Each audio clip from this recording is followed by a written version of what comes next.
Assalamualaikum warahmatullahi wabarakatuh. Perkenalkan, nama saya Salsabila, kelas 11 PH2. Di sini saya akan mempresentasikan tentang pengertian dan teknik renang gaya dada.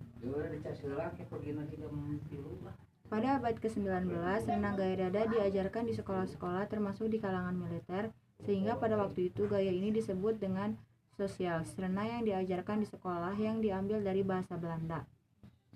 Namun, teknik renang gaya dada berbeda dengan gaya bebas. Batang tubuh ketika melakukan gaya dada selalu berada dalam keadaan tetap. Posisi tubuh ketika melakukan renang gaya dada harus stabil, sehingga tangan dan kaki dapat bergerak secara simultan untuk mendorong badan maju ke depan.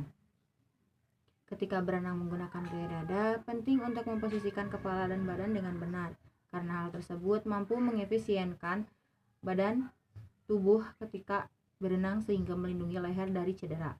Gaya dada merupakan gaya berenang yang cukup santai sehingga variasi gerak ini populer digunakan untuk tujuan bersenang-senang. Menggunakan gaya dada saat berenang akan memungkinkan perenang mengambil nafas saat mulut sedang berada di atas permukaan air setelah 2-4 kali menggerakkan tangan dan kaki.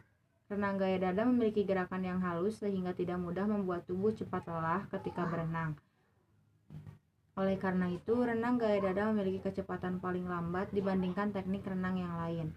Teknik dasar renang gaya dada. Posisi badan. Saat melakukan renang gaya dada, di posisi badan dasar dengan kemiringan kepala lebih tinggi dari kaki. Posisi ini memungkinkan gerak tendangan kaki dalam air serta bahu yang sejajar saat tangan mengayun.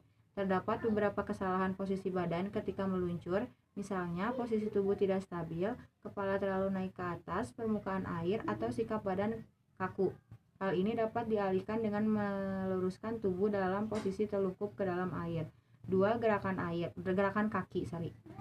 Gerakan kaki pada gaya dada adalah gerakan yang menyerupai bentuk gerak kaki katak. Posisi ini dilakukan dengan menarik kedua tungkai kaki bagian bawah hingga mendekati pinggul. Lalu pergelangan kaki diputar mengalir keluar dan melakukan gerak menginjak atau mendorong ke belakang. Gerakan kaki diakhiri dengan menendang atau merapatkan kedua kaki yang dipertemukan lurus ke belakang, masih dalam posisi kaki lurus. Kemudian kaki dirapatkan sampai telapak kaki kiri dan kanan agak bersentuhan untuk menambah daya dorong. Yang ketiga, gerakan tangan. Pada saat meluncur, lengan diletakkan lurus di atas kepala dengan kedua telapak tangan yang saling bertemu dan menempel. Kemudian, tarik tangan ke samping kanan dan kiri, tetapi tidak perlu terlalu ke samping. Cukup tarik selebar bahu dan selebihnya tarik ke bawah. Pada fase rotasi ini terjadi 2 jenis dorongan, yaitu dorongan buka keluar dan dorongan ke dalam. Pada fase keluar, tangan membuka ke samping hingga sepanjang garis bahu, sedangkan pada fase pas terjadi setelah tangan terbuka ketika telapak tangan saling bertemu di bawah dagu dan lurus ke depan. 4. Pengambilan napas. Teknik pengambilan napas pada saat renang gaya dada terjadi ketika gerakan tangan dan kaki dilakukan secara bergantian. Pengambilan napas terjadi setelah 1 kali gerak kaki dan 1 kali gerak tangan, kemudian langsung dilanjutkan dengan dorongan kepala atas permukaan air untuk mengambil napas. Lalu ada beberapa manfaat gaya dada.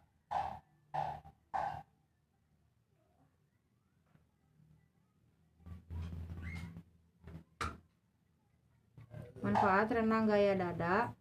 Renang gaya dada bukan hanya olahraga yang menyenangkan, tetapi juga memberikan manfaat kesehatan dan kebugaran yang signifikan. Yang pertama, meningkatkan kebugaran kardiorespirasi. Renang gaya dada adalah olahraga aerobik yang efektif karena dapat meningkatkan kesehatan jantung dan paru-paru.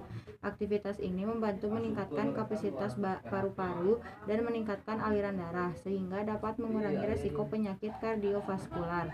2. Menguatkan otot. Gerakan tangan dan kaki yang terus-menerus dalam renang gaya dada melibatkan berbagai kelompok otot, termasuk otot dada, bahu, punggung, dan kaki. Ini membantu dalam pembangunan pengembangan otot dan meningkatkan kekuatan tubuh secara keseluruhan. 3. Meningkatkan fleksibilitas. Renang gaya dada melibatkan gerakan tangan dan kaki yang memerlukan fleksibilitas tubuh. Ini dapat membantu meningkatkan fleksibilitas sendi dan otot, mengurangi resiko cedera, dan meningkatkan rentang gerakan. 4. Menurunkan berat badan. Aktivitas renang terus-menerus membakar banyak kalori. Ini dapat membantu dalam upaya menurunkan berat badan atau menjaga berat badan yang sehat. 5. Mengurangi stres. Renang juga dikenal sebagai aktivitas yang dapat membantu mengurangi stres dan meningkatkan kesejahteraan mental. Rasa tenang yang diberikan air dan gerakan yang efektif dapat meredakan kecemasan dan meningkatkan suasana hati atau mood. 6. Meningkatkan postur tubuh. Renang gaya dada memerlukan posisi tubuh yang baik dan menguatkan otot inti. Ini dapat membantu meningkatkan postur tubuh secara keseluruhan. Mungkin cukup sekian yang bisa saya sampaikan. Mohon maaf bila ada kesalahan dan kekurangan. Wassalamualaikum warahmatullahi wabarakatuh.